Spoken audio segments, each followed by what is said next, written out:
हम लोग कर रहे हैं भक्ति योग, जो है 12वां अध्याय गीता का। और हमने पिछली बार 12 श्लोक तक किए थे, 9 से 12। और आज हम शुरू करेंगे 13वें श्लोक से। वैसे ये बहुत ही छोटा अध्याय है, सिर्फ 20 श्लोक हैं, तो हमारे 7 ही श्लोक बचे हैं। पर हम देखते हैं, आराम आराम से करेंगे, अच्छे से समझेंगे, जितने भी हो जाएंगे आज। तो पहले ले लेते हैं 13 और 14वां श्लोक, जिसमें श्री कृष्ण बताते हैं कि जो किसी प्राणी से द्वेष नहीं करता, सबका मित्र है, करुणामय है, ममता रहित है, अहंकार रहित है, सुख दुख में सम है, क्षमाशील है, सदा संतुष्ट है, योग युक्त है, संयमित है, दृढ़ निश्चय वाला है, मन और बुद्धि मुझ में अर्पित किए हुए है, ऐसा भक्त मुझे प्रिय है। इनके हम इंग्लिश वर्ड्स भी ले लेंगे बाद में। तो यहाँ पर उन्होंने 12 गुण बताए हैं कि मुझे कैसा भक्त प्रिय है। जैसे हम जब किसी से बहुत प्रेम करते हैं तो हम जानना चाहते हैं कि उन्हें क्या अच्छा लगता है ना, उन्हें खाने को क्या पसंद है, उन्हें पहनने को क्या पसंद है, उनके लिए हम क्या दें, हम उनके लिए क्या लेके जाएं, या वैसे भी उन्हें क्या अच्छा लगेगा। तो यहाँ पर क्योंकि ये भक्ति योग चल रहा है और हम परमात्मा से प्रेम की बात कर रहे हैं, इसलिए कृष्ण बता रहे हैं कि अगर तुम जानना चाहते हो कि मुझे क्या प्रिय है, तो मैं ये गुण तुम्हें बताता हूं। और वैसे अगर हम देखेंगे ना, ये जो गुण बताए गए हैं, हम कोई भी शास्त्र उठा लें, हमें यही गुण समझाए जा रहे हैं।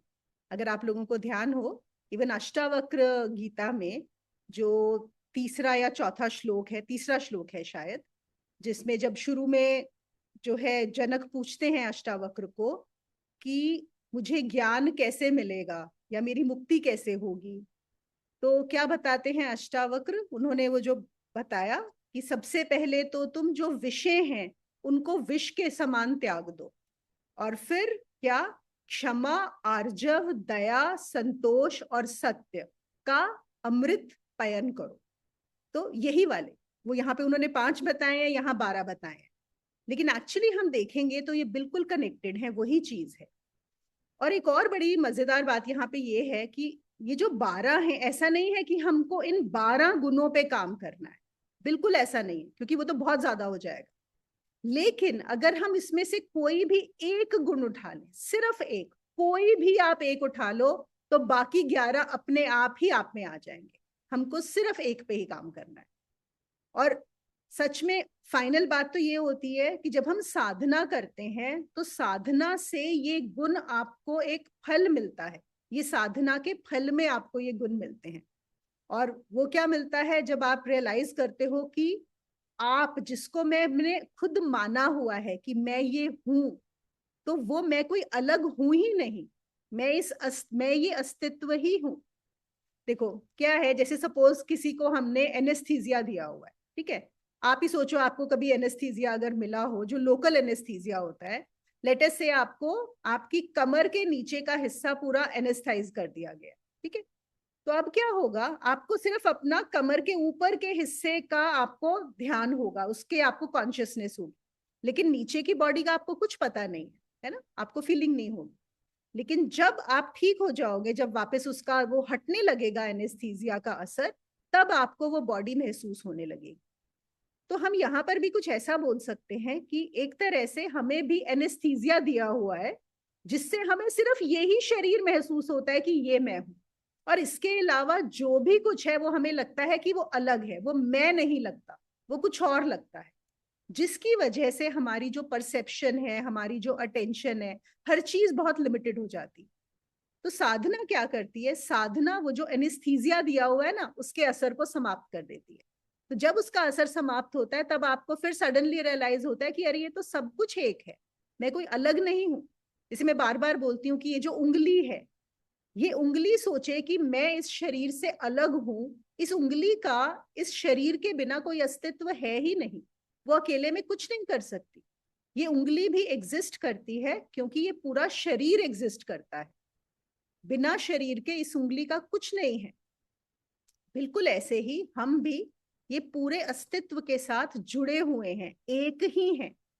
सिर्फ हमें इस समय, और वो भी एक कारण है कि क्यों हमें सिर्फ यही शरीर का आभास हो रहा है, इसी के बारे में पता पड़ रहा है, क्योंकि ऐसा ही है तभी हम कुछ जान सकते हैं। जैसे इस समय आपका ध्यान इस गीता सेशन में जो मैं बोल रही हूँ आप सुन रहे हो सकता है आपके घर में और भी लोग हों जो और बातें कर रहे हो। अगर आप सब में ध्यान ले जाने लगोगे तो फिर आप नहीं समझ पाओगे यहाँ पे क्या चल रहा है।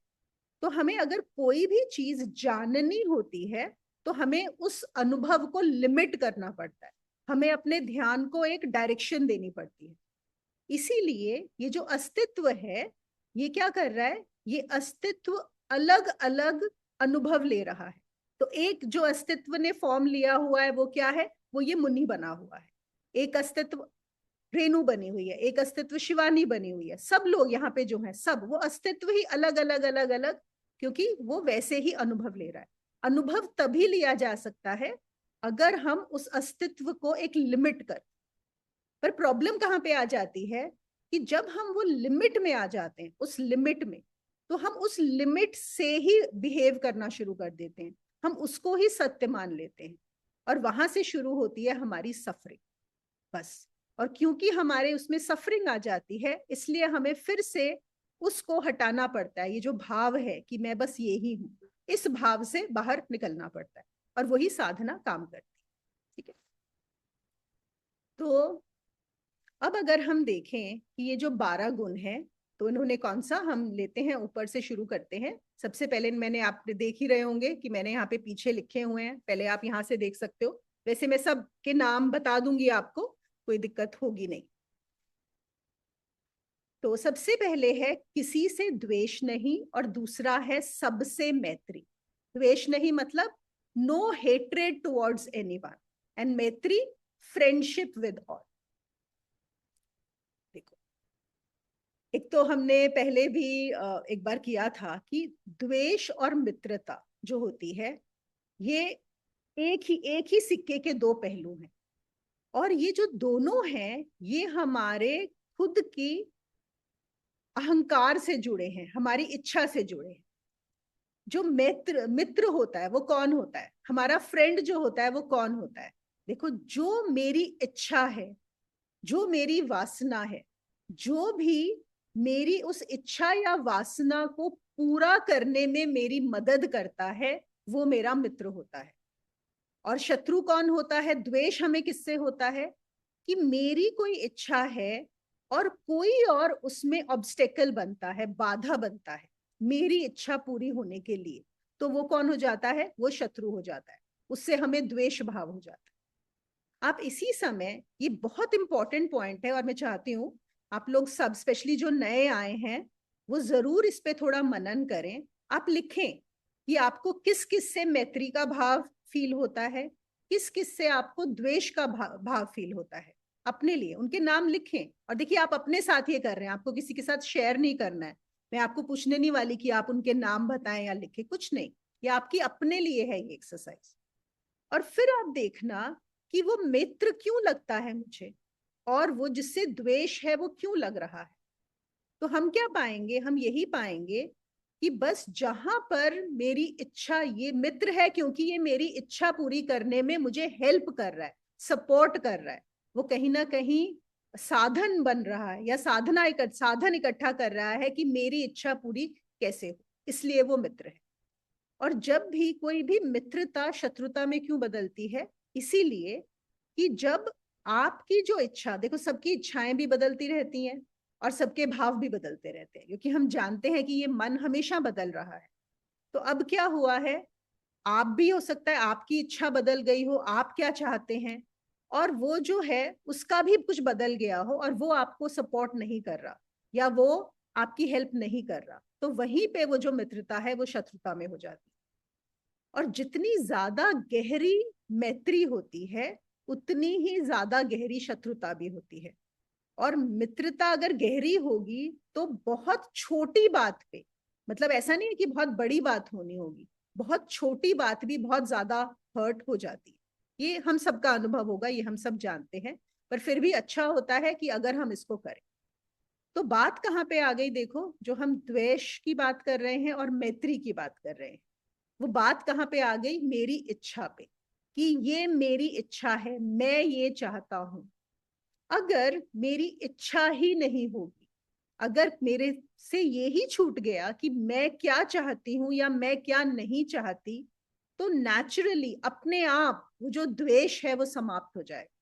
वो द्वेष वहां पर रहेगा ही नहीं। और वो मित्रता, वैसे तो द्वेष और मित्रता दोनों ऑपोजिट्स हैं, दोनों ही नहीं रहेंगे, दोनों चीजें समाप्त हो जाएंगी। हम ठीक है कहने के लिए, समझाने के लिए बोलते हैं कि किसी से भी द्वेष मत रखो और सबसे मित्रता रखो, लेकिन गहरे में अगर हम देखें साइकोलॉजिकली, तो अगर मित्रता है तो द्वेष होना ही है। अगर मैं किसी को बोल रही हूं कि ये मेरा मित्र है, तो कहीं ना कहीं किसी से द्वेष भी होगा, क्योंकि तभी मित्रता हो सकती। तो हम कहाँ पे आ जाएंगे? न्यूट्रल पे। और इवन जो हम भक्ति की बात कर रहे हैं, भक्ति में, भक्ति है ही न्यूट्रल हो जाना। भक्ति का मतलब सिर्फ ये नहीं है कि आपको बहुत भाव भंगिमा में रहना। हम सोचते हैं जिसको बहुत भाव आता है वो भक्ति में है। वो सिर्फ अभी हम चल रहे हैं, उस रास्ते पर है, वो असली भक्ति नहीं है। हाँ, आपको प्रेम, आपका जो भी आप फील करते हो वो चीजें एक मनुष्य फील करता है, क्योंकि मनुष्य होने में इस तरह के वो जो भावनाएं हैं उसका एक तरह का प्रकृति है ऐसा फील करना। लेकिन इवेंचुअली भक्ति क्या है? भक्ति है उस न्यूट्रल में रह, और वो न्यूट्रल ही परमात्मा है। जब हम कह रहे हैं ना परमात्मा के लिए, तो वो न्यूट्रल ही परमात्मा है। और अगर यहाँ पे द्वेष की बात हो रही है, तो अगर द्वेष है, इसका मतलब क्या हुआ? कि अभी मैं न्यूट्रल में नहीं। As simple as. और हाँ, हम किसी को भी समझाने के लिए बोलते हैं कि द्वेष मत करो, मैत्री करो, लेकिन एक्चुअल चीज क्या है? न्यूट्रल में, वही भक्ति। फिर उन्होंने जो अगली चीज बताई, वो क्या बताया? करुणा। करुणा मतलब कंपैशन। अभी जो करुणा होती है ना, कभी कभी हम करुणा और दया उनको कंफ्यूज कर लेते हैं। देखो, बहुत फर्क है करुणा में और दया में। दया का क्या मतलब होता है? It is like pitting somebody. अब आप एक बात सोचो, क्या आप कभी चाहोगे, कभी भी कोई चाहेगा कि कोई मुझ पर दया करे? Would we ever like to be pitied by someone? बहुत ही खराब फीलिंग होती है अगर आपको, आप किसी भी, चाहे आप बहुत दयनीय स्थिति में हो, लेकिन अगर कोई आप पे दया दिखाएगा तो आपको बहुत बुरा लगे, बहुत ज्यादा। और अगर आपको कोई दया दिखा रहा है और अगर बुरा लगेगा, इसका एक और मतलब है साइकोलॉजिकल में गहरा। इसका मतलब है कि सामने वाले को आप में दया दिखा के वो अपने आप को ऊंचा महसूस कर रहा है। देखो, जब भी हम अपने आप को ऊंचा महसूस कराएंगे, तो फिर हम दूसरे पे दया करेंगे। तो एक्चुअली में जो दया है वो दया नहीं है। वो हम, जो दया करने वाला है वो अपने अहंकार को ही पोषित कर रहा है, वो अपनी ईगो को ही भर रहा है। उसके, क्योंकि उसके दिमाग में क्या है? अरे ये तो बहुत दयनीय बेचारा, इसके साथ तो इतना बुरा हो रहा है। तो उसको क्या फीलिंग आ रही है कि अरे देखो ये बेचारा है और मैं बहुत अच्छा हूं, मैं बहुत अच्छी सिचुएशन में हूं। और आप देखोगे संसार में ज्यादातर लोग दया दिखाने वाले बहुत हैं, और उनको लगता है अरे हम तो बड़े दयालु हैं। उनको ये नहीं पता कि वो दयालु कुछ नहीं है, वो सिर्फ अपना अहंकार स्ट्रांग कर रहे हैं अंदर से, ये सिर्फ बाहर का है। लेकिन हाँ, हम संसार में भी समझने वाले बहुत कम होते हैं, उनको भी लगेगा अरे देखो बेचारे बड़े दयालु हैं, बड़ी वो करते हैं। तो जो दया है वो वैसी वाली नहीं होती। करुणा क्या होती? देखो, करुणा होती है जहां पे आप सामने वाले को इतना सा भी अपने से नीचा नहीं समझते हो। आपको ये नहीं लगता, जब आप उसका दुख देखते हो, तो ऐसा नहीं है कि आपको उसके दुख में दुख नहीं है, लेकिन आप ये देख पाते हो कि वो भी वही है जो आप हो, लेकिन वो अभी भ्रम में है, मतलब वो एक स्वप्न में है। उसका जो दुख है वो दुख है नहीं, उसको लग रहा है कि दुख है। समझ रहे हो इस बात को? बहुत फर्क है दोनों बातों में। दया में क्या लग रहा है? मैं सुखी हूं, दूसरा बेचारा दुखी है। यहाँ पे क्या है? आपको पता है मैं भी वही हूं, वो भी वही है। हम दोनों में कोई फर्क नहीं है, वो चाहे कोई भी हो, किसी भी स्थिति में हो, किसी भी हालत में हो। अगर आप स्वयं को जानते हो तो आप उसको भी जानते हो कि वो कौन है। लेकिन आप तो आपका जो एटीट्यूड होगा, आप उससे कैसे बर्ताव करेंगे, आप उसको क्या शब्द करेंगे, आपका पूरा बिहेवियर एक अलग तरह से ही होगा और उस पर्सन को भी बुरा नहीं लगेगा। ये बात का ध्यान रखना। हमें पता पड़ जाता है जब कोई हमें पिटी कर रहा होता है और कोई जो हमें अपने सेम उस पे रखता है, बहुत फर्क होता है दोनों चीज में। और हम कंफर्टेबल भी उसी के साथ होते हैं अगर हम किसी से बात करके कंफर्टेबल होते हैं, क्योंकि वो आपको नीची दृष्टि से नहीं देख रहा होता, वो आपको ऐसा नहीं देख रहा होता कि आप कुछ कम है। फिर से वो कैसे आएगा, वो जो कंपैशन है, जो हम करुणा की बात कर रहे हैं, वो आएगी कैसे, क्या हम उसको ला सकते हैं? हाँ ठीक है, हम ये बातें जरूर करते हैं कि बाहर से, और क्या होता है मनुष्य को कुछ ना कुछ चाहिए करने को, तो सिर्फ क्योंकि साधना एक बहुत लंबा प्रोसेस है, तो हमें कुछ चाहिए होता है तो हम बोलते हैं कि हाँ, किसी को भी अपने से नीचा मत समझो, है ना। हम ये भी बोलते हैं कि सबको अपने बराबर समझो, treat others as you would like to be treated by them. ये चीजें बोलते हैं ना हम, ये हमारी बड़ी कॉमन चीजें हैं। ये इसीलिए है कि हाँ, हम बाहर से कम कॉन्शियसली ये कोशिश करें, अगर मेरे मन में आ भी रहा है कि हाय बेचारा, तो उसी समय अपने आप को रोकें कि नहीं बेचारा क्यों, ठीक है ना, वो भी मेरे जैसा ही है। ठीक है, उस समय उसकी स्थिति है ऐसी, फॉर वॉट एवर रीजन, अभी उसकी सिचुएशन अच्छी नहीं है, लेकिन वो कोई बेचारा नहीं है, वो कोई दयनीय नहीं है, तो हम कॉन्शियसली इस चीज को ला सकते हैं। लेकिन असली चीज, असली कहाँ पे होगा, जब हम ये जान जाएंगे, जैसे मैंने वो न्यूट्रल की बात की, जब हम वो न्यूट्रल पे आ गए हैं, तो मैं भी वही हूं और वो भी वही है। देखो जैसे एक पेड़ है, अब उस पेड़ के लेटस से जो पत्ते हैं वो सूखने लगे, तो हमें इलाज कहाँ करना होगा, हमें इलाज करना होगा उसकी रूट्स में, है ना, उसकी रूट्स में पानी देना होगा। अगर जड़ें पानी लेंगी तो पत्ते भी ठीक हो जाएंगे, कोई भी चीज है हमें उसका रूट कॉज में जाना होगा। लेकिन कभी कभी क्या होता है, लेटर से उन पत्तों पे मिट्टी भी जमी हुई है, तो हम क्या बोलेंगे, बोलेंगे चलो ऊपर से एटलीस्ट पत्तों को साफ तो कर दें, पानी मार दें, कुछ फुहारा मार दें या कपड़ा लेके साफ कर दें कि उनकी मिट्टी थोड़े से फ्रेश हो जाए। तो ये जो बाहर से हम जो भी चेंजेस करते हैं वो पत्ते साफ करने जैसा है, जो बहुत टेम्पररी होता है, ठीक है, लेकिन तसल्ली के लिए मैंने वही बोला हम कर सकते। लेकिन असली चीज कहाँ होगी, असली वही होगी अगर हम रूट्स पे पानी दें, तभी वो है। और यहाँ पर भी करुणा कैसे आएगी, साधना से अपने आप करुणा आएगी। जब आपका एनेस्थीसिया हट जाएगा, जब आप अपने खुद से ये अनुभव कर पाओगे कि ये पूरा अस्तित्व एक ही है। जैसे सपोज ये मेरी सिर्फ जो उंगली है, उंगली में जान है और बाकी पूरे शरीर को एनेस्थीसिया दिया हुआ है, तो इस उंगली को क्या लगेगा कि बस मैं ही हूं और कुछ नहीं है, मैं अकेली हूं। लेकिन जैसे ही एनेस्थीसिया खत्म होगा तो उस उंगली को रियलाइज होगा नहीं, ये तो पूरा शरीर में ही, बिल्कुल ऐसा है। तो करुणा अपने आप उतरे। फिर वो कहते हैं ममता रहित। ममता रहित का क्या मतलब है? हम तो सोचते हैं कि ममता तो बड़ी अच्छी बात होती है ना, और एक माँ की ममता अपने बच्चे के लिए, हमने तो उसको बड़ा पॉजिटिवली लिया हुआ। तो क्या है, देखो जो हम संसार में जो जिन चीजों को हम पॉजिटिव मानते हैं, जो चीजें बड़ी अच्छी मानी जाती हैं, अध्यात्म में सब कुछ उल्टा हो जाता है। यहाँ हर चीज यहाँ पे रिवर्स प्रोसेस चल। और अगर हमें सत्य को जानना है, अगर हमें सच में भक्ति करनी है, हमें योगी बनना है, तो क्या करना होगा, तो हमें वो उल्टे प्रोसेस पर ही चलना पड़ेगा। तो यहां पर ममता रहित का मतलब ये है कि मेरा, ममता का क्या मतलब होता है, मेरा। अगर मैं बोलती हूं कि मुझे अपने बेटे के लिए बहुत ममता है, क्यों है, क्योंकि मेरा बेटा है ना, मेरे पेरेंट्स, मेरा पति, मेरी फ्रेंड, मेरा भाई, हर चीज मैं से जुड़ा हुआ है। तो जब तक मैं से, फिर क्या हो गया, हम लिमिटेड हो गए, है ना। मैं का मतलब है ये उंगली ने सोचा बस सिर्फ मैं, अब ये उंगली बोल रही है कि बस मेरी तो यही वाली उंगली है ना, मेरी पड़ोसन, बस मैं तो खाना कुछ भी करूंगी सिर्फ इसी के लिए करूंगी। अब अगर मुझे खाना खाना है, वो बोल रही है नहीं नहीं, मैं तुम्हारे मुंह में खाना नहीं डालूंगी, मैं नहीं डालूंगी, मैं तो इसी के लिए काम करूंगी। तो कितना गड़बड़ हो जाएगा, है ना। क्योंकि अब इस हाथ को इस मुंह से ऐसे खिलाना पड़ता है ना, और अगर इस मुंह को नहीं खिलाएगी तो इसी को ही खाना नहीं मिलेगा, इसको भी प्रॉब्लम होगी ना अगर खाना नहीं जाएगा इस शरीर के अंदर। तो वही बात है। तो ममता का मतलब है कि हम बड़े लिमिटेड उसमें सोच रहे हैं कि बस ये मैं और मेरा। जैसे ही आपको ये अनुभव होता है कि सब एक ही है, सब एक है, तो फिर वो ममता नहीं रहती। वो ममता नहीं रहती, वो फिर प्रेम हो जाता है, वो भक्ति हो जाती, वो सभी के लिए होती।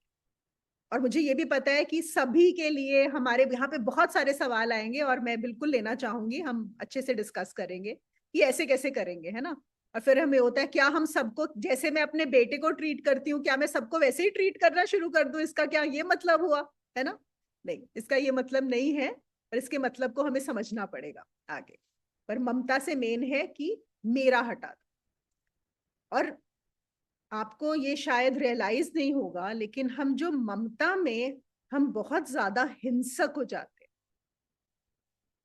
ममता और हिंसा कनेक्टेड होते हैं। हमको लगेगा ऐसे कैसे, ममता जो है, अगर मुझे अपने बच्चे से प्यार है तो मैं हिंसक कैसे हो जाऊंगी वहां पर? ऐसा होता है। आप देखो, जैसे ये होता है मैं, मेरा, तो हमारी क्या होती है, एक आइडेंटिफिकेशन उससे बन जाती है। सपोज मेरा बेटा है और मुझे है ये मेरा बेटा है, और मैं, अगर वो कुछ भी करता है उससे मेरे ऊपर असर होता है, मेरी आइडेंटिफिकेशन खराब होती है। अब वो जो भी करेगा मैं उसको अपने हिसाब से चलाना चाहूंगी। मैं चाहूंगी वो ये करे, ये ना करे, ऐसा बिल्कुल वो मत करे। क्यों? क्योंकि मैं उसके साथ जुड़ी हुई हूं, तो उसके हर एक्शन से मुझे अफेक्ट हो रहा है। और अगर जब तक मेरे हाथ में होगा, जब तक मैं बड़ी हूं, जब तक वो मेरे कंट्रोल में है, मैं उसको कंट्रोल करना चाहूंगी अपने हिसाब से। और ये तो मैंने सिर्फ बेटे की बात की, ये हम सब रिश्तों में करते। जहां पर भी हमारी आइडेंटिफिकेशन होती है किसी रिश्ते में, हम उनको अपने हिसाब से चलाना चाहते हैं। तो हम वहां पर न चाहते हुए, अनजाने में, हमें पता नहीं होता, लेकिन हम हिंसा कर रहे होते। और फिर बात वही है कि अगर मैं ममता के चक्कर में, कई बार हम बहुत गलतियां कर जाते हैं, और अगर हम वही चीज थोड़ा स्टेप बैक करके, एक अलग डिटैच होके, इसका मतलब प्रेम कम नहीं हो जाता। आप ये मत सोचना कि अगर ममता नहीं है तो प्रेम नहीं होगा, बल्कि प्रेम ज्यादा होगा। आप देखोगे, आप कहीं ज्यादा उनको एक और बहुत, उनको स्पेस दे पाते हो और उनके लिए ज्यादा अच्छा कर पाते हो, जब आप उस मैं को छोड़ देते हो। और ये क्लियरली आपको नजर आएगी, ये वाली बात। ठीक है। तो ये हुआ ममता रहित। फिर हुआ अहंकार रहित। अहंकार मतलब फ्री फ्रॉम ईगो। हाँ, बाय द वे, ममता वॉज फ्री फ्रॉम पोजेसिवनेस। ममता मतलब पोजेशन, पोजेसिवनेस। अहंकार फ्री फ्रॉम ईगो। वो तो हम क्लियर हो ही गया होगा अभी तक कि अहंकार का क्या मतलब है। अहंकार का मतलब है ये मेरा आकार, ये मैं हूं, ये बॉडी। और इस बॉडी से जो मुझे विचार आ रहे हैं, भावनाएं आ रही हैं, सोच आ रही है, वो सब मैं। तो वो क्या हो गया, अब इसके हिसाब से चीजें होनी चाहिए। अहंकार, वो तो हम सब जानते हैं, ईगो को, है ना। मतलब कि मैंने अपने आप को अलग मान लिया। अब मेरी इच्छा क्या है, मैं क्या चाहती हूँ, मैं कैसे चाहती हूँ मेरे मित्र मेरे लिए, मेरे साथ व्यवहार करें, मैं क्या चाहती हूँ मेरा बेटा क्या करे, मैं क्या चाहती हूँ मेरे पति क्या करे। हर चीज में मैं आ गया, हर चीज में। और अहंकार, आप सबको पता है, सबसे दुख का कारण अहंकार ही बनता है। अहंकार। और ये कभी ना कभी हम रियलाइज कर ही लेते हैं, क्योंकि जितना हम उस अहंकार के पीछे चीजों को इकट्ठा करते हैं या सिर्फ उसको बड़ा करने में लगते हैं, उतना हम बाकी सबसे कटते जाते हैं, छोटे होते जाते हैं। ये जो अहंकार है ना, ये हमें कॉन्ट्रैक्ट कर देता है, बिल्कुल छोटा छोटा छोटा छोटा करता जाता है। अगर ऐसा ना होता तो फिर तो जो संसार में कुछ लोग, जो हम बहुत सारे लोगों को ऐसे जानते हैं, जो बहुत चीजें इकट्ठी कर रहे हैं, जो अपने अहंकार को बड़ा कर रहे हैं, वो बहुत सुखी होते ना, वो बहुत खुश होते, वो हमें शांत नजर आते। क्यों नहीं नजर आते? क्यों है? कहीं तो प्रॉब्लम है ना। तो वही है कि जहां मैंने अपने आप को दूसरों से अलग कर लिया और अपने आप को बड़ा करने की कोशिश की, हाँ, संसार वो सब हमें समान प्रोवाइड करता है कि हम ऐसा कर सकते हैं, हम अलग भी कर सकते हैं, हम बड़ा भी कर सकते हैं कुछ चीजों में अपने आप को। लेकिन अंदर से एक वो रिक्तता आती जाती। तो इसीलिए कृष्ण कहते हैं कि जो अहंकार रहित है, who is free from ego. तो तभी वो ही भक्त मुझे बहुत पसंद है। अगली चीज उन्होंने बताई, सुख दुख में सम। सुख दुख में सम, कि चाहे सुख आए या दुख आए, मैं उसको देखूं बस एक ही उसमें। जब सुख आए तो मैं उसमें बह ना जाऊं कि अरे वाह मेरे साथ तो ये हो गया, है ना। और आजकल तो हम सुख हो या ना हो, हम दिखाने में ज्यादा शो करना चाहते हैं सोशल मीडिया पे कि देखो हम कितने सुखी हैं, हम कहाँ पे खाना खा रहे हैं, हम कौन सी जगह पे घूम रहे हैं, हम किन लोगों से मिल रहे हैं, है ना। तो सुख, सुख में बहे जा रहे हैं। और क्योंकि हम सुख में बहेंगे, इसीलिए दुख में बहुत पीड़ा हो। तो अगर हम सुख में बहना छोड़ दें, और सबसे पहले सुख में बहना छोड़ना होगा, क्योंकि क्या होता है, दुख से तो हम फिर भी चाहते हैं कि हमें फटाफट मुक्ति मिल जाए, लेकिन सुख को हम पकड़ के रखना चाहते हैं, सुख नहीं छोड़ना चाहते। और ये भी हमने बहुत बार किया है कि जो सुख और दुख है वो दोनों एक ही सिक्के के दो पहलू, कुछ अलग नहीं है दोनों। एक हम ऐसा भी बोलते हैं कि जब कभी बहुत सुख आता है तो एक तरह से हम बेहोश हो जाते हैं, मूर्छा में चले जाते हैं। अब देखो, एक मूर्छा का मतलब ये नहीं है कि हमें होश वैसा वाला होश नहीं है, तो वेकिंग स्टेट में है, तो जागृत अवस्था में। बेहोशी का मतलब है कि हम उसमें इतने डूब जाते हैं उस सुख के अंदर कि हमें रियलाइज नहीं होता कि ये जो सुख आया है ये सिर्फ टेम्पररी है, ये थोड़ी देर का है, ये रहने वाला नहीं है। तो अगर हम सुख में डूब जाएंगे और बहेंगे तो फिर क्या होगा, फिर जो दुख है वो बहुत कष्ट होगा, क्योंकि फिर वो कॉन्ट्रास्ट हो जाएगा। फिर हमें सडनली होगा, अरे ये तो सब बहुत अच्छा चल रहा था, मेरे साथ ऐसा कैसे हो गया, ये क्यों हो गया, हम उसको सह नहीं पाएंगे। लेकिन अगर सुख में भी हम चेतना में रहते हैं, सचेत रहते हैं कि हाँ ये मेहमान है, ये जो अभी मेरे साथ जो भी कुछ अच्छा हो रहा है, ये सुख भी जो आया है ये मेहमान है, फिर हम दुख को भी मेहमान के जैसे ही ट्रीट कर पाएंगे। इसका फिर से बात वही आती है कि हम सुख दुख को एक समान देख ही पाते हैं साधना के बाद। लेकिन हाँ, हम थोड़ी अगर प्रैक्टिस करना चाहें तो हम एक ये बना सकते हैं कि जब भी हम देखें बहुत हर्ष आ रहा है, खुशी हो रही है, अरे वहां ऐसा हो गया, बहुत पैसे आ गए, या किसी ने कुछ मेरी बहुत प्रशंसा कर दी, या कुछ भी जो मैं चाहता था हो गया, उसी समय कॉन्शियस हो जाए, उसी समय अपने आप के प्रति देख पाए कि हाँ ये देखो आ रहा है, अभी मेरा मन जो है वो बहना चाह रहा है, क्योंकि बहुत अच्छा लगता है। और होता क्या है, सुख का मतलब भी है कि मैं बहुत दुख से गुजर चुका हूं, तो हम उसके अंदर ना थोड़ी देर डूबना भी चाहते हैं, लेकिन फिर वही साइकिल शुरू हो जाएगा। लेकिन उसी समय अगर हम देख लें कि हाँ अब ये हो रहा है, and it is okay, it is fine, मुझे इसको और बढ़ाना नहीं है, बस हो रहा है, आ रहा है, जा रहा है, आने दो उसको, तो फिर हम उसको, दुख को भी स्वीकार कर पाएंगे। क्योंकि बात ये ऐसा कभी नहीं होगा कि सिर्फ सुख ही सुख हो और दुख ना हो, वो पॉसिबल नहीं है। अगला उन्होंने बताया क्षमाशील, फॉरगिविंग। और यहाँ पर मुझे वही ना, हमेशा क्षमा में अष्टावक्र वाला ज्यादा याद आता है। जैसे वो बोलते हैं ना कि अगर विषयों को विष के समान त्याग दो और क्षमा का जो अमृत है उसको, उसका पान करो।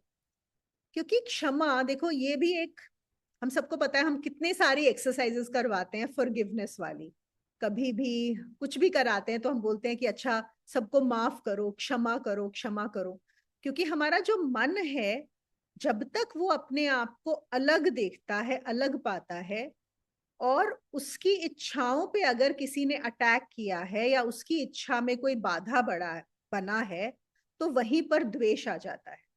और द्वेष आता है तो फिर क्या होता है, वहां पे हमें लगता है कि इसने मेरे साथ बहुत बुरा किया, इसको ऐसा मेरे साथ नहीं करना चाहिए। तो जब हम क्षमा वाली बात कर रहे हैं तो हम क्या करवाते हैं, जो बाहर से प्रैक्टिस कराते हैं कि उसको माफ कर दो, उसको छोड़ दो। हम क्या कहना चाह रहे हैं, मेरी एक इच्छा थी, दूसरे की भी कोई इच्छा रही होगी। देखो, अगर मेरे अंदर कोई इच्छा है या वासना है तो ऐसा तो नहीं है कि सिर्फ मेरे अंदर है, दूसरे में भी तो कोई इच्छा और वासना होगी ना। तो क्या हुआ है, यहाँ पे मेरी इच्छा और उसकी इच्छा, उनके बीच में टकराव हो गया। तो क्या है, जहां पर हम अपनी इच्छा को छोड़ देते हैं, कितनी बार, और ये हम सब करते हैं, जैसे अपने बच्चों के लिए, ये सब पेरेंट्स का अनुभव होगा कि कई बार आप कुछ करना चाहते हो और कुछ नहीं, आप कुछ खरीदना चाहते हो अपने लिए, लेकिन आपके पास लिमिटेड फंड्स है और आपका बच्चा भी कुछ चाहता है, तो हम क्या करते हैं, हम बोलते हैं चलो बच्चे को पसंद है, बच्चे के लिए ले लेते हैं, हम अपना छोड़ देते हैं वहां पे। लेकिन हम बच्चे में द्वेष नहीं क्रिएट करते, ये नहीं करते कि मैंने अपनी इच्छा छोड़ के देखो उसको ये कराया, हमारे दिमाग में भी नहीं आता ये चीज। लेकिन यही चीज जब किसी और के साथ होती है, जब हमारी भी एक इच्छा है और उनकी भी और एक और इच्छा है, तो वहां पे कॉन्फ्लिक्ट आ जाता है, क्योंकि हम चाहते हैं मेरी इच्छा पूरी हो, दूसरा चाहता है मेरी इच्छा पूरी हो, और यहाँ पे क्या होगा, पावर डायनेमिक्स हो जाते हैं। जो भी ज्यादा पावरफुल होगा, जरूरी नहीं है कि अच्छी सेंस में ही हो, गलत सेंस में भी पावर होती है, तो जो भी अपना वो अपनाएगा उसकी हो जाएगी, जो भी अपनी पावर को ऊपर जो कंट्रोल करेगा उसकी इच्छा पूरी हो जाएगी और दूसरे की रह जाएगी। और जब भी हमारी इच्छा पूरी नहीं होती और अगर हमने उसे अपनी मर्जी से नहीं छोड़ा है, तो वहीं पर द्वेष क्रिएट हो जाता है, वहीं पे प्रॉब्लम क्रिएट हो जाती है। और फिर हम जब अध्यात्म में आते हैं, हम जब इन सेशंस में आते हैं, तो हमें बार बार बोला जाता है कि आप क्षमा करो, फॉरगिव करो, क्योंकि वो द्वेष के कारण हमारे अंदर एक तरह से हम बोल सकते हैं कि हमारी एनर्जी ठीक से फ्लो नहीं करती, हमारे मन के अंदर कहीं ना कहीं गांठें हो जाती हैं, चाहे हमें इमिजिएटली पता हो या ना पता हो, वो सब रहता है। और क्या है कारण, बहुत सिंपल है, यही है कि मेरी इच्छा पूरी नहीं हुई या उसने मेरी इच्छा में बाधा डाली, जो मैं चाहती थी वो नहीं हुई। यहां पर क्या करते हैं, जब अष्टावक्र बोलते हैं, वो कहते हैं कि अगर तुम विषयों को छोड़ दो संसार के, मतलब क्या हुआ, अगर आपने विषय छोड़ दिए संसार के, तो इच्छा ही छोड़ दी ना। सारी इच्छाएं कहाँ से आ रही हैं, विषयों से ही तो आ रही हैं। विषय मतलब जो संसार में बहुत सारी चीजें चल रही हैं, कोई भी चीज है, चाहे पैसा है, चाहे रिश्ते हैं, चाहे पावर है, चाहे पोजीशन है, चाहे किसी का अप्रिसिएशन है, नेम फेम, ये क्या है, ये सारे संसार के विषय हैं। अगर मैंने उनको ही छोड़ दिया तो क्या हुआ, इच्छा समाप्त हो गई, कोई इच्छा ही नहीं रही। और अगर मेरी इच्छा ही समाप्त हो गई, तो क्या कुछ क्षमा करने की जरूरत पड़ेगी? अब कुछ रहा ही नहीं। अगर इच्छा ही समाप्त हो गई तो क्षमा का सवाल ही नहीं आता, कौन किसको क्षमा करेगा? देखो ये ऐसा है, ये दोनों उंगलियां हैं, ठीक है। अभी मुझे भगवान जी को टीका लगाना है, अब ये उंगली बोलती है मैं लगाऊंगी, ये बोलती है मैं लगाऊंगी। वैसे तो हम इन दोनों उंगलियों से नहीं लगाते ना, किससे, इससे लगाते हैं, अंगूठे से लगाते हैं ऐसे करके लेकिन ये बोल रही है मैं लगाऊंगी, ये बोल रही है मैं लगाऊंगी, आपने एक का लगा दिया, अब ये इससे नाराज हो गई है, तूने लगाया, मुझे लगाना था, है ना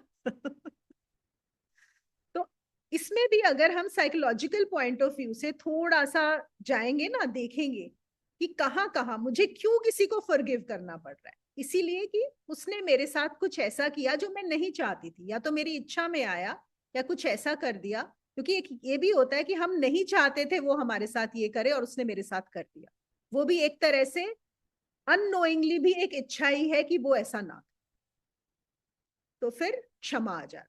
तो क्षमा फिर से, असली क्षमा कब उतरती है, न्यूट्रल में ही उतरती है, न्यूट्रल में ही आए। ठीक है। फिर है सदा संतुष्ट, जो हमारा अगला है, सदा संतुष्ट। और ये तो हमने जब यम नियम किए थे उसमें भी आता है संतुष्टि। और आपको ध्यान होगा, मेरा एक था सेशन भी है उसमें, कि अगर हम सिर्फ संतुष्ट अपना लें, मुझे ये बहुत अच्छा लगता है सदा संतुष्ट। मुझे लगता है ये जो 12 गुण है ना, इनमें से अगर हमें किसी एक पे काम करना हो, तो सदा संतुष्ट पे काम करना बहुत आसान है, बहुत आसान, सबसे आसान।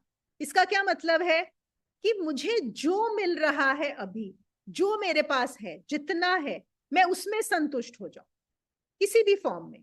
और देखो ये सिर्फ संसारिक के लिए नहीं है, ये इवन स्पिरिचुअलिटी में है। हम कई बार स्पिरिचुअल उसमें भी संतुष्ट नहीं होते हैं, हमें लगता है और मिल जाए, और मिल जाए, और हो जाए, और हो जाए। तो पहले हमारा लोभ कहाँ था, संसार को लेके, और एक स्पिरिचुअल में आके हमारा लोभ यहाँ पर हो जाता है। तो अगर मैं एक अपने मन को इस तरह की तसल्ली दे दूं, मैं इसी को अपनी साधना बना लूं कि मुझे आज जितना मिला है, जो मिला है, मैं जिस पोजीशन में हूं, जो जो भी मेरे साथ हो रहा है, अच्छा बुरा सही गलत, मुझे हर चीज में संतुष्टि है, I am okay with that. I don't want anything more. I don't know that वो बोली ना, इस उंगली को मैंने कोई बेचारी को कोई अंगूठी नहीं पहनाई है ना, इसको पहना दी, इसको नहीं पहनाई। वो कह रही है ठीक है यार, इसको पता होगा ना कि मुझे यहाँ पे अंगूठी नहीं पहनानी, इसमें पहनानी है, मुझे नहीं मिली अंगूठी, इट्स ओके, इट्स फाइन, है ना। क्योंकि हम संतुष्टि का क्या मतलब, असंतुष्ट कब होते हैं, जब हम देखते हैं कि दूसरे को कुछ मिला है जो मुझे नहीं मिला, और मुझे ऐसा लगता है कि मुझे भी मिलना चाहिए था, आई डिजर्व इट। आपको पता है, मैं जितनी भी कोचिंग करती हूँ कॉर्पोरेट में, मुझे आज तक एक भी ऐसा नहीं मिला जिसको ऐसा लगा होगा कि वो जो डिजर्व करता है उसे मिला है। आप सोचो कितने लोगों की मैंने कोचिंग की है, थाउजेंड्स की। सबको सबको क्या लगता है कि वो कुछ ज्यादा डिजर्व करते हैं। हर किसी को ये लगता है, चाहे वो सीईओ है, चाहे वो एचओडी है, चाहे वो मैनेजर है, चाहे वो एक छोटे लेवल पे भी है। हर किसी को ये लगता है कि नहीं, मैं ना थोड़ा ज्यादा डिजर्व करता हूँ, मुझे ना जो मुझे मिलना चाहिए था ना वो मुझे मिला नहीं। चाहे वो मुझे पैसे कम मिल रहे हैं, चाहे मुझे रिस्पॉन्सिबिलिटी कम मिल रही है, चाहे मुझे पावर कम मिल रही है, लेकिन हर किसी को ऐसा लगता है कि मैं इससे ज्यादा डिजर्व करता हूँ। यही हमारी प्रॉब्लम का कारण है। ये किसने डिसाइड किया कि मैं ज्यादा डिजर्व करता हूँ? क्योंकि हम क्या करते हैं, दूसरों से कंपेयर करते हैं ना। तो जो मेरी ईगो है, जो मेरा अहम है, उसको लगता है कि नहीं, मैं कम थोड़ी ही हूं, मैं किसी से कम थोड़ी ही हूं, उसको ये मिल रहा है तो मुझे भी मिलना चाहिए।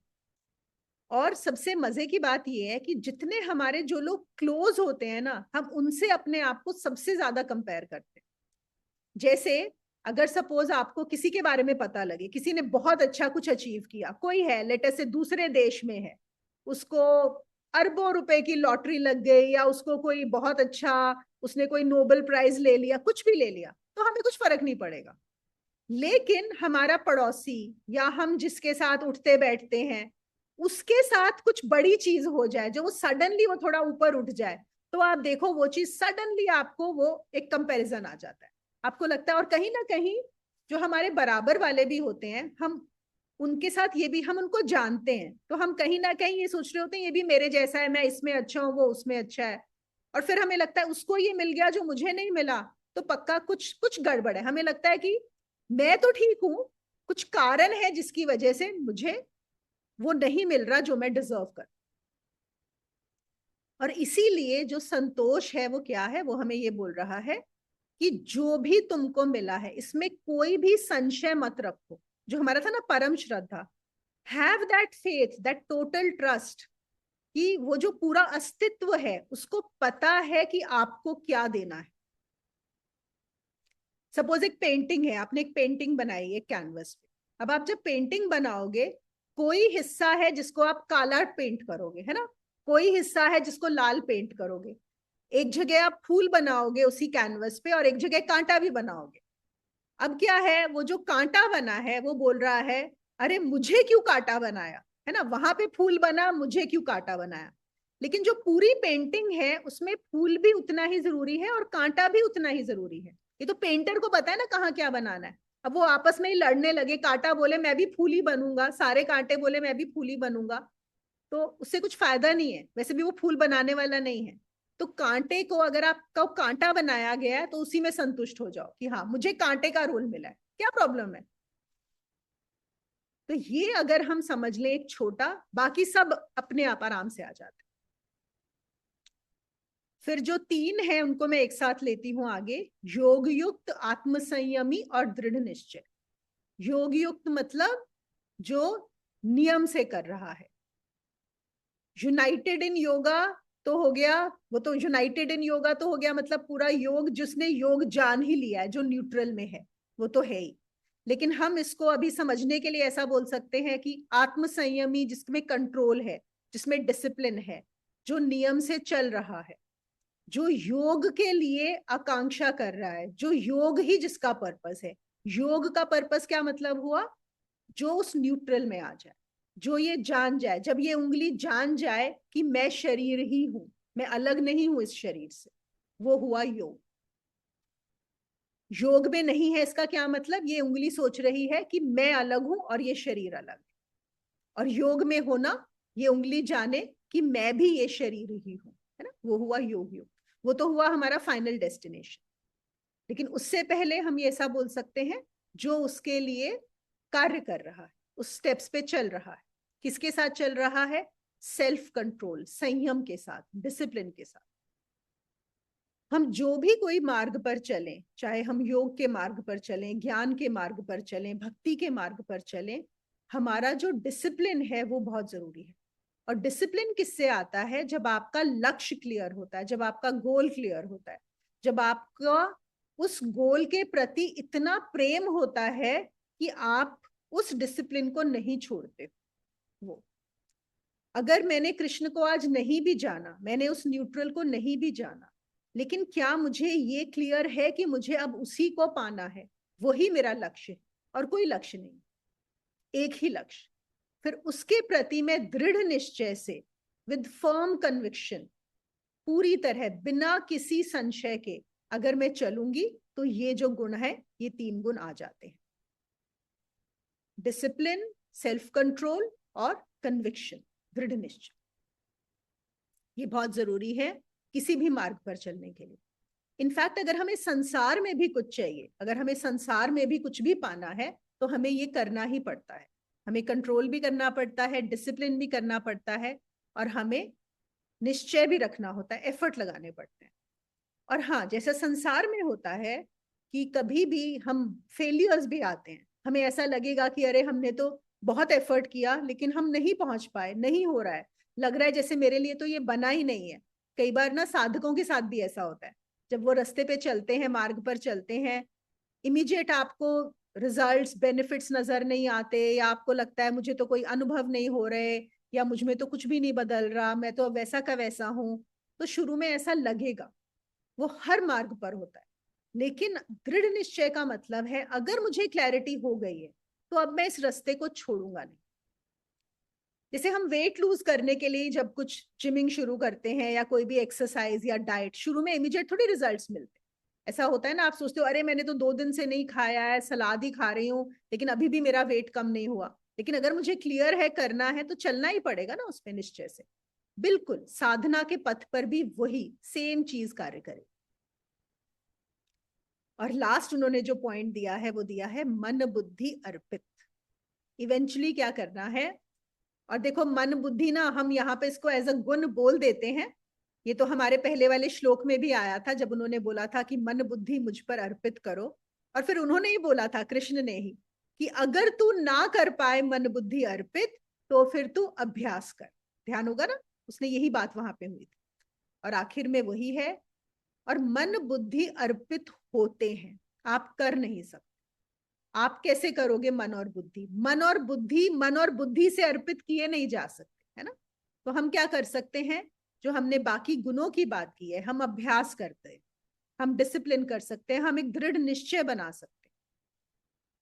आप ऐसे लोगों से मिलो, ऐसे लोगों का सत्संग करो जो इस रास्ते पर चल रहे हैं, जो इस रास्ते से पहुंचे हैं।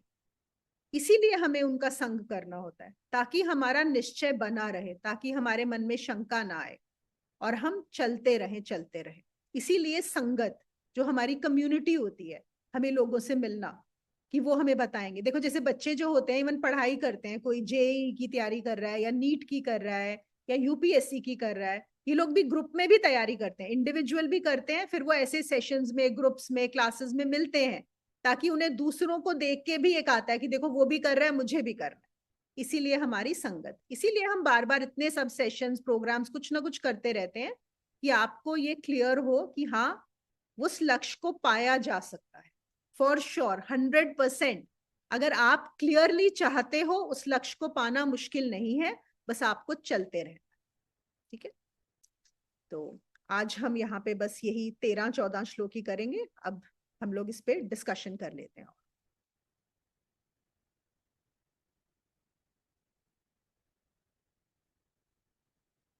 आप लोग अनम्यूट कर सकते हो।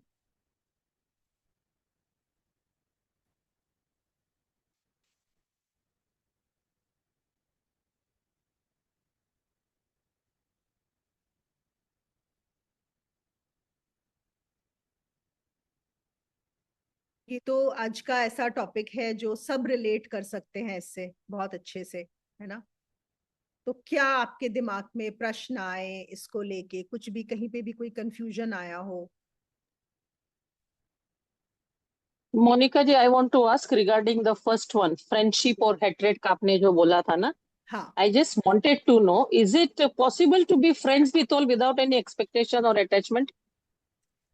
बिल्कुल। तो हम उसका मायना बदल देंगे। अगर एक्सपेक्टेशन और अटैचमेंट हट गया तो हाँ, हम शब्द वही बोलेंगे कि वो मैत्री भाव, जब उन्होंने बोला है कि वो friendship, that is the real friendship, कि एक्सपेक्टेशन भी नहीं है और अटैचमेंट भी नहीं है ना। लेकिन हम नॉर्मल सेंस में अगर किसी को दोस्त बोलते हैं, आप समझ रहे हो ना डिफरेंस दोनों में, देखो बहुत हाँ, सटीक डिफरेंस है हाँ, कि ये मेरा दोस्त है और ये मेरा दोस्त नहीं है। तो यहाँ पर ना कोई दोस्त रहा ना कोई मित्र रहा, यहाँ पे एक समभाव हो गया। It is the same feeling, because if I am not expecting anything then it can be anybody. It need not be a specific person that I'm talking about. It can be anyone. And with anyone, I will deal in the same manner without any expectations and without any attachment. And I will do okay. whatever I can do for them. And that's it. Now, Absolutely. regarding second point, where you said about that karuna and compassion, Hmm. can some helping someone also be considered as being pitied? Like I am helping someone, can that be considered as pitied? Then if it is being considered as pity, then it is not correct, no? Okay. Who would know that whether you are pitying the other person or not? It is not about Myself. what the other person thinks. It is about Huh. you. है ना? So we are helping other people, but where am I operating from? When I'm helping the other person, am I pitying and I'm feeling I am better than the other person? See, I am helping, or I don't look at it like that at all. I know that this person is having a problem and I am supporting, and I can guide this particular person. That's it. But I'm not considering that person to be lower than me. Okay, so your what we think is more important. What the Absolutely. other person takes is not important. No, it is what you So if will. I am doing with a pure intention of helping someone, for me it is going to remain help. Whether the Yes. other person takes it as being pitied is his problem, right? Absolutely. And agar, Okay. if you are helping someone from the point of treating that person as an equal, usko pity ka feeling nahi aayega. ठीक.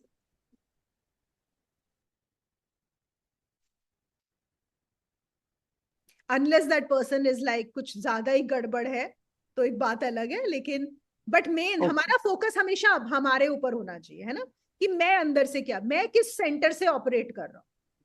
That I should know, I should be clear. Am I doing it to feel strong, better, good about myself, feeding my ego? Or am I just doing it because that is the right thing to do? That's it. Monika, can I ask something? Yes, please, Renu. हाँ जी, मेरे को आप ममत्व पर थोड़ा सा और बताइए कि कैसे हम अपने बच्चों का, जैसा अभी आपने बोला था, the question will come, why don't you explain that? ममत्व वाला. यस. हाँ, ये I know this is the most tricky of all actually. Yes, yes. क्योंकि देखो बात तो वही है. चलो मैं ना आपको एक अपने एग्जाम्पल से बताती हूँ, may be that might help. ठीक है, अब जैसे नक्षत है. अब मैंने एक चीज नोटिस की, मैंने खुद अपने में ये डिफरेंस देखा कि पहले जैसे मैं उसको देखती थी, ये होता है ना कि ये मेरा बेटा है ना. अब मेरा बेटा है तो मतलब आई एम रिस्पॉन्सिबल कि इसके साथ क्या हो रहा है, ये कैसे बड़ा हो रहा है, इसके साथ क्या करना है, या वो जो कर रहा है उससे मैं भी अफेक्ट हो रही हूँ. और एक कहीं ना कहीं आपको दिमाग में होता है कि यार, मतलब जैसे लोगों को बचपन से हमें डाला ही जाता है ना कि तुम मदर हो, तुमने उसको क्या सिखाया, हमारे दिमाग में ये चीजें भी वो रहती है. लेकिन एक पॉइंट पे जब आप रियलाइज करते हो कि वो भी वही है जो मैं हूं, मतलब deep inside there is no difference between us, right, and it is not just about him. तो एक आप उसके साथ कैसे डील करते हो, वो अब मैं उससे hardly as a mother deal करती हूँ. मतलब एक वो जो मदर वाला रहता है वो तो हमेशा रहेगा, लेकिन वो बहुत कम होता है. इट इज लाइक एक अनदर पर्सन है, एक अनदर बीइंग है. और मैंने खुद में ये डिफरेंस देखा है कि जब मैंने उससे डिटैच होके, नॉट एज अ मदर अगर मैं उससे बिहेव करती हूँ, but as another person, a human being, बहुत फर्क होता है. और उसका भी मैंने देखा है एटीट्यूड बहुत चेंज हुआ, बिहेवियर चेंज हुआ जब वो मेरा वाला है ना, मेरा बेटा वाला चीज जब जो है वो जो निकल गई, जो मेरा वाला चीज होता है उससे बहुत डिफरेंस आया। और यही चीज देखो जब हम दूसरों से भी मिलते हैं, कई बार ऐसा होता है ना कि हम दूसरों किसी को भी गाइड कर रहे हैं, वहां पे तो हमें ये नहीं होता कि ये मेरा है, मेरे से तो गाइड नहीं करते, हमें जो गाइडेंस देनी चाहिए वो देते हैं। लेकिन जब हमारे घर वाले होते हैं तो हमारी गाइडेंस वहां पे बदल जाती है, नहीं तो is this making sense what I am sharing? या तो इसीलिए जो अब आपका जो सवाल आता है वो ये आता है कि हम दूसरों से कैसे बिहेव करें।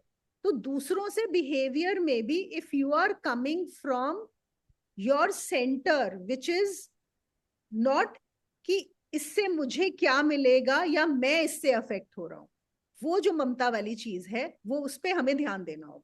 बट हमारे जिन जहां जहां पर भी मैं है, अगर हम उस पर फोकस करेंगे और समझेंगे तो ये समझना इजी हो जाएगा।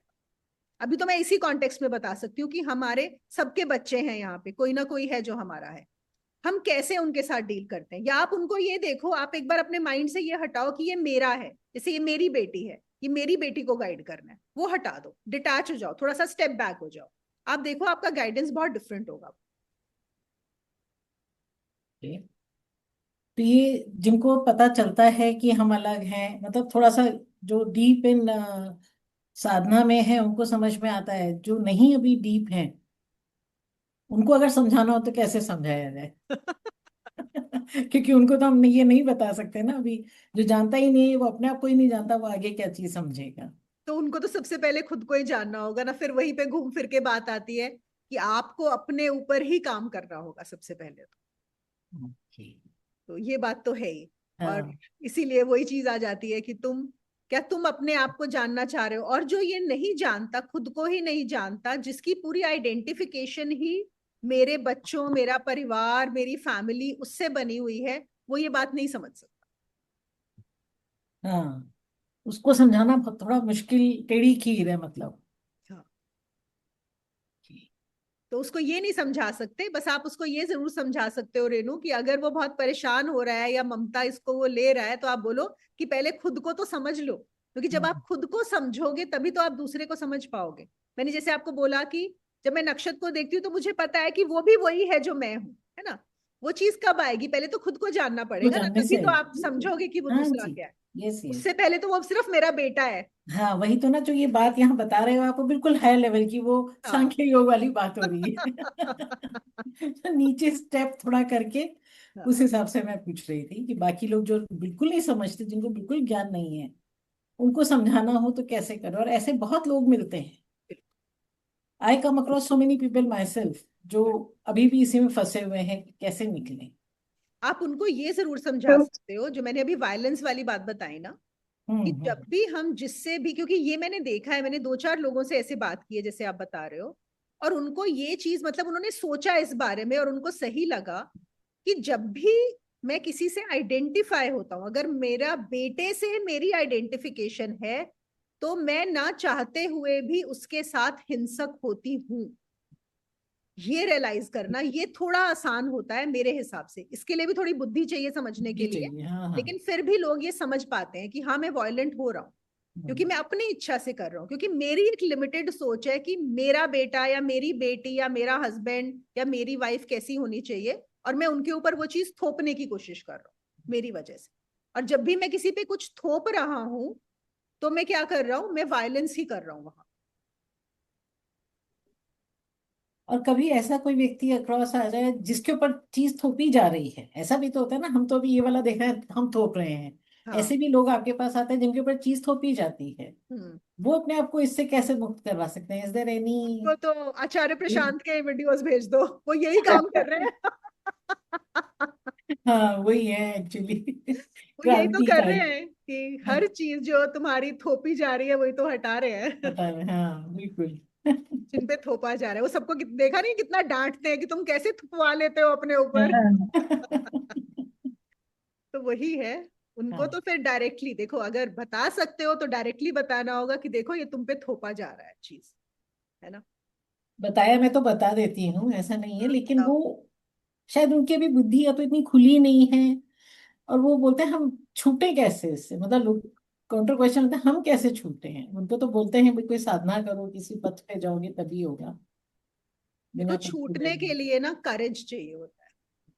वो छूटना भी नहीं चाहते ना, क्योंकि छूटने का मतलब है कि अभी तक मैंने अपनी जो आइडेंटिफिकेशन बनाई थी, मेरी जो फैमिली है, मेरे जो लोग हैं, वो मुझे सपोर्ट भी कर रहे हैं ना, वो मेरे ऊपर हम्म थोप भी रहे हैं, लेकिन सपोर्ट भी तो उन्होंने ही दिया है, उनके बेसिस पे मैं बना हूं। तो अगर मैं उनके अगेंस्ट जाता हूँ, it is actually going against your conditioning, against your total social conditioning. Right. वो बहुत कम लोगों में उतना साहस होता है कि वो ले सके। वो भी आप जानते हो, आप तो जानते हो कौन है आपकी फैमिली में जो ये ले सकता है ना। हम्म तो वो आपको स्ट्रांग होना बहुत पड़ेगा उसके। तो लोग बहुत कम होते हैं जो वो ले पाते। हम्म फिर उनको यही बोलना होता है धीरे धीरे, एटलीस्ट थोड़ा थोड़ा तो शुरू करो, थोड़ा थोड़ा करो। हम्म, इस पॉइंट में मोनिका एक चीज और ऐड कर सकते हैं, लाइक आई हाँ फील जैसे जब हम एडवाइस देते हैं तो लाइक हाँ अपने बच्चे के लिए एडवाइस अलग हो जाती है, दूसरे बच्चे के लिए अलग हो जाती हाँ है। एंड इट इज लाइक कि फिर तब हम सोचते नहीं जो हम अपने लिए दे रहे हैं वो दूसरे के लिए भी देनी चाहिए, but I feel it should be the other way around, जब जो तुम दूसरों के लिए दे रहे हो वो अपने बच्चे पे लागू करके दे। बिल्कुल perfect. That exactly reverse that thing, हाँ देन वो जिस डिटैचमेंट से तुम दूसरे बच्चे को एडवाइस दे रहे हो उसी डिटैचमेंट के साथ तुम अपने बच्चे को एडवाइस दोगे, तो there will be a little difference. Yes, I totally agree to that point. वही जो मैंने बोला कि एक होता है कि मैं एक माँ समझ के उसको वो दे रही हूँ कि मैं इसकी माँ हूँ, और एक है कि वो होके कि इसको क्या देना चाहिए, ये नहीं कि मैं माँ हूं बेटा उसको हटा दो उस चीज को। और बिल्कुल कि अगर कोई दूसरा आएगा तो उसको क्या एडवाइस दी जाएगी। और कंडीशनिंग हमारी ये है कि जैसे तुम अपने बच्चे को देते हो ना वैसे दूसरे को दो। मैंने कहा नहीं, या तो उल्टा होना हाँ चाहिए। बिल्कुल बिल्कुल, बिकॉज यही बात। बिकॉज अपने बच्चे को भी तुम कहीं ना कहीं उसी उससे दोगे, अपने ममता के भाव से ही दोगे। और ये बच्चे नोटिस करते हाँ हैं, क्योंकि मैंने नक्षत में ये क्लियर डिफरेंस देखा है। हाँ पहले जैसे वो मेरी बातों को नहीं सुनता था या नहीं लेता था, लेकिन जब हम्म, से मैंने वो चेंज किया है, तब से एक्चुअली वो मुझसे पूछता है। अब वो खुद आके हम्म, पूछता है कि क्या करना है, और सुनता है, फॉलो करता है। क्योंकि देखो वो बच्चे को भी कहीं ना कहीं वो रियलाइज हो जाता है कि ये चीज वहां से नहीं आ रही है। तो ये आप खुद डिफरेंस देखोगे जब आप उसको एज अ मदर नहीं दे रहे हो कोई भी advice. Mother as a mother देंगे तो 100% वो थोपने वाला ही काम होता है। हाँ होना ही होना है, बिल्कुल। क्योंकि मदर में ममता आ गई ना। मदर का हम्म, मदर बोलते ही आ गया मेरा बेटा, मेरा है ना, वो बेटा मैं मेरे आ गया। बच्चे, मैं बिल्कुल आते बिल्कुल। ही मैं सिकुड़ हाँ गई तो मेरी जो एडवाइस आएगी वो भी सिकुड़ू ही आएगी, है हम्म ना। और बच्चे आजकल के बहुत स्मार्ट है, उनको सब समझ में आता है क्या चल रहा है। जो रेनू ने बोला ना, मुझे भी वही लगता है, सबका ही है ये क्वेश्चन। और वहां तक पहुंचना तभी समझ आएगा जब तक कोई वहां पे पहुंचा होगा, नहीं तो तुम समझा ही नहीं सकते। हम्म। तो है ही है, और मुझे लगता है ये बहुत इम्पॉसिबल है, मतलब अगर हम सोचे रूटीन के उसमें किसी को ये चीज बताना भी। बिल्कुल। सही बात है, क्योंकि मैं बहुत हाँ उनके I am coming across people like that, तो मुझे ऐसा लग रहा था कि ये चीज तो बहुत प्रिसाइज है जो मोनिका ने आज बताई, इट्स वेरी प्रिसाइज, कैसे उसको राइट उन राइट पे लागू बिल्कुल। करें जिनको कुछ नहीं पता। नहीं लागू बिल्कुल, वो करवाना हो ही थोड़ा नहीं मुश्किल सकती, होता है। पे नहीं हो नहीं हो सकती। हम्म, Monica ji, regarding that Shama wala forgiveness, how can that be considered if you are not able to forget? Then how does that forgiveness work? When you are saying you are not able to forget, मतलब it still हाँ bothers you मतलब that आपने somebody माफ did कर दिया something. लेकिन फिर बोल भी के कर दिया आप माफ, भूले नहीं ऐसे हो, कुछ नहीं हुआ। you're not forgotten. Okay, मुंह पे आपने you are forgiven, you are talking to the person, everything is cool, but in your mind somewhere it is eating you. So then how can that be considered as forgiveness? No, that is not forgiveness. हाँ, Because अगर आप बोल रहे हो मुंह पे माफ कर दिया, तो मुंह पे आप किसी को माफ करो या ना करो, that doesn't matter. It is कि मेरे मन में क्या ख्याल है। अगर मुझे अभी भी लगता है कि उसने मेरे साथ बुरा किया, अगर मैं वो मैं भूल नहीं पा रही हूँ, it still playing on my head, that means I still feel कि उस पर्सन ने मेरे साथ बुरा किया था, है ना। और अगर मुझे ये लग रहा है कि किसी ने मेरे साथ बुरा किया था तो वो माफी नहीं हुई है. So you can forgive provided you learn first to forget. No, it's not like that. See, one is Then you may still remember. देखो, रिमेम्बर हमारे को एक मेमोरी हो सकती है कोई, लेकिन वो मेमोरी मुझे अफेक्ट कर रही है या नहीं कर रही है. एक मेमोरी हो सकती है जो सिर्फ मेमोरी है, लेकिन मैं उससे अफेक्ट नहीं हो रही. हाँ, मुझे अभी भी याद है कि किसी पर्सन ने मुझे इंसल्ट किया था, ठीक है, मुझे याद है, लेकिन मैं उससे ये नहीं हो रहा कि मैं अभी भी अगर उसके बारे में सोचती हूँ तो एक होता है ना, अंदर से कुछ होना शुरू हो जाता है, एक नेगेटिव फीलिंग आनी शुरू हो गई या कुछ हो रहा है. कुछ नहीं हो रहा मुझे. आई am not affected by it at all, but the memory may be there.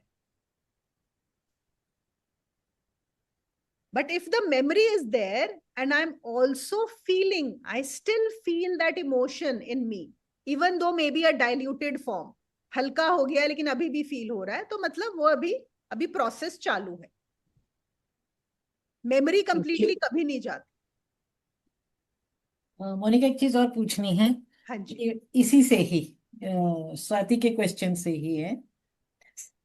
I have come across very recently, I came across a lady जो कि बहुत ज्यादा अपने पास्ट मीन्स वही मेमोरीज से, जहाँ उसकी बहुत इंसल्ट हुई, बहुत उसके साथ उल्टा सीधा बोला गया, तो फॉर इयर्स टुगेदर उसने उसको सफर किया.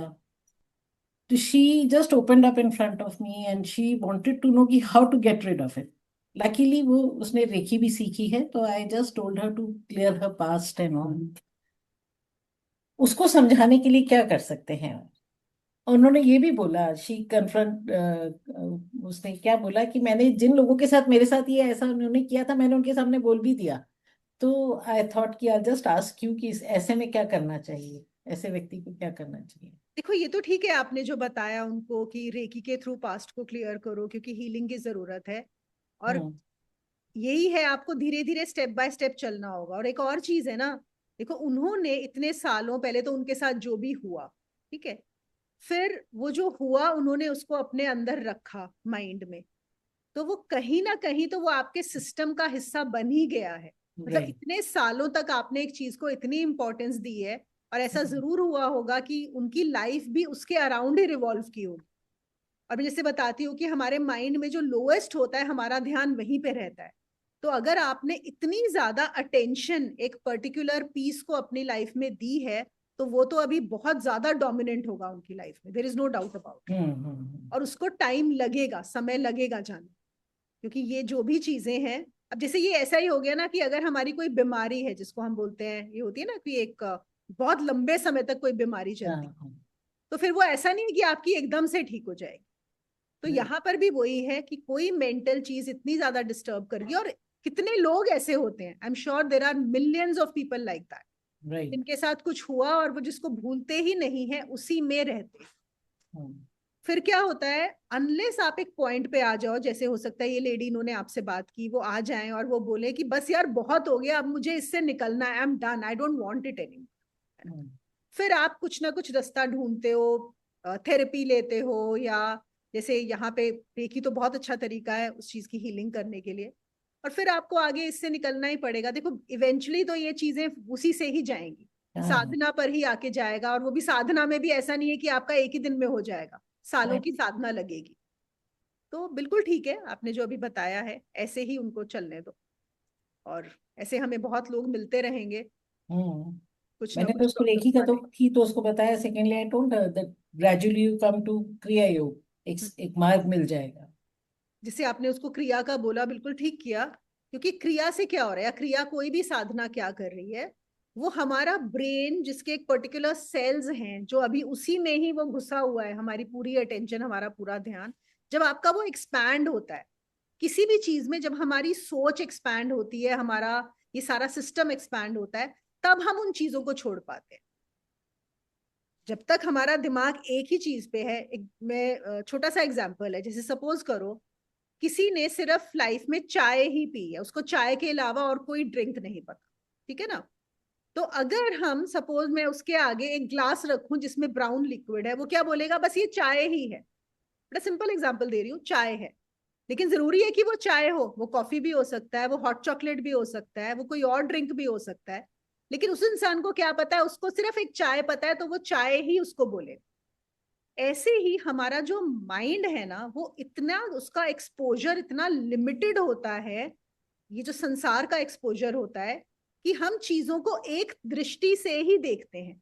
अगर हमें ये भी लगा किसी ने वो गलत कर दिया तो बस हम उसी में फंस जाते हैं, हम उससे एक्सपैंड नहीं हो पाते।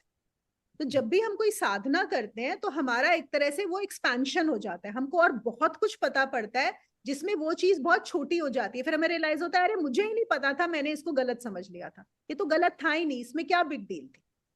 अब जो भी उनकी इंसल्ट हुई, सपोज हम आज वाला ही जो आज हमने डिस्कस किया था, कभी आप किसी की भी यहाँ पर इंसल्ट हुई हो, किसी ने बुरा भला बोला हो, अब आप अगर एक्सपैंड हो जाएगा आपका माइंड, आप देख पाओगे कि कुछ आप चाहते थे और कुछ है वो पर्सन चाहता था, और सिचुएशन ऐसी थी कि शायद उस पर्सन ने अपना ज्यादा वो दिखा पाया, आपका वो नहीं हुआ, आपकी इंसल्ट हो गई, आपका कुछ हो गया। सिर्फ कॉन्फ्लिक्ट्स हैं, ये दो डिजायर्स के कॉन्फ्लिक्ट्स हैं जितने भी होते हैं, और कुछ भी नहीं होते।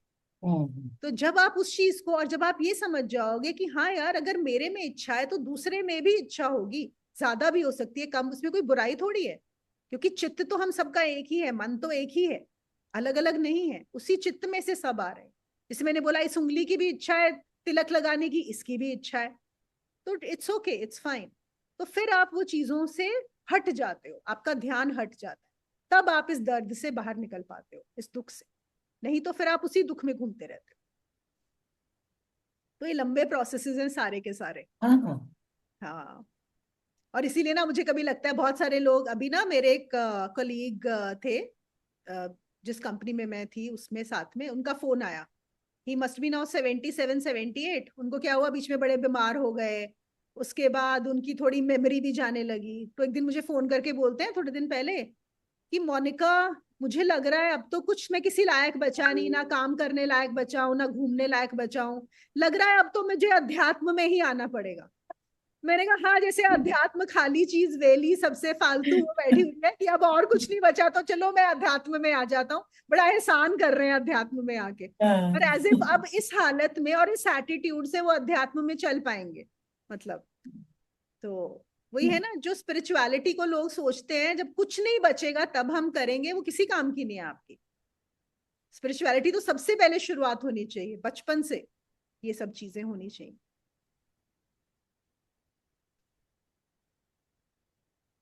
Monica ji, question with this Sada Santushta means satisfaction, right? Right. So can tolerance also be a part of satisfaction, that you have tolerated or you have tolerance towards certain things is also a satisfaction? Yes, you can say that. It depends how are we looking at tolerance.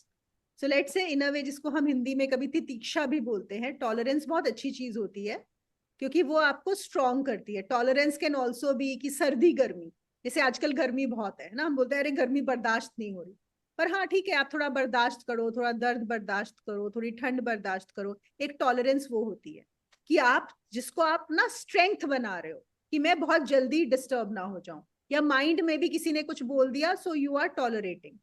तो that we have to know. और एक toleration है कि suppose आपको लग रहा है कि किसी पर्सन ने आपकी बाउंड्री को या आपकी प्राइवेसी को इन्वेड किया है, तो ये हमको कॉल लेनी पड़ेगी कि क्या वो मुझे टॉलरेट करना है या नहीं करना। क्योंकि ये नहीं है मैं बोलूं नहीं नहीं मैं तो ना बस संतुष्ट हूं, मैं यहाँ पे कुछ नहीं करूंगी, कोई एक्शन नहीं लूंगी, लेकिन मुझे वो चीज बार बार हर्ट करे ही जा रही है, करे जा रही है। उससे बेटर है that I take action. I am specifically talking about toleration. You know, sometimes we extra tolerate other people which we don't need to. So we always have to know where to stop, where to draw the line. Does that make sense? Yeah, understood. And I missed on the other one after Sada Santushta you had done योग युक्त। योग युक्त के बाद आपने दूसरा word क्या बोला था? I missed out on that. आत्म संतुष्टि, आत्म संयमी, self control, self control. Okay. पर देखो इसका सार इतना ही है कि हम को जो भी एक चीज ले लो, कोई भी एक चीज ले लो, इसमें बस साधना करो और उस पे थोड़ा सा देखो। काम तो वही जड़ों को ही पानी देने से होगा, साधना से होगा, पर थोड़ी देर अगर पत्ते भी साफ करने हैं चलो, तो कोई एक चीज उठा लो, कि मुझे ये करना, संतुष्ट। मुझे बहुत अच्छा लगता है पर्सनली कि बस आप अगर एक दिन ये बना लो कि मुझे जो मिला है, whatever I have received, that is enough, that is it. मैं बहुत खुश हूँ उसी में, having full faith on the existence that I have got the best and I'm happy with that and stay with it. That itself will bring everything in. मुझे सबसे अच्छा यही लगा है, सदा संतुष्ट। हाँ अभी कुछ सबसे लगता अच्छा ही है। नहीं, और अभी कुछ और लगता ही नहीं, लगता है जो है बस ठीक है, बस बहुत मिला है बस, हाँ, और कुछ नहीं चाहिए। बहुत अच्छा है आंटी, यही बहुत अच्छा है और बहुत आसान भी है, इस पे काम करना बहुत आसान है कंपैरेटिवली। चलिए, और किसी के तो कोई प्रश्न है नहीं, तो चलिए 5 मिनट ध्यान करेंगे, फिर सेशन क्लोज करेंगे आज का।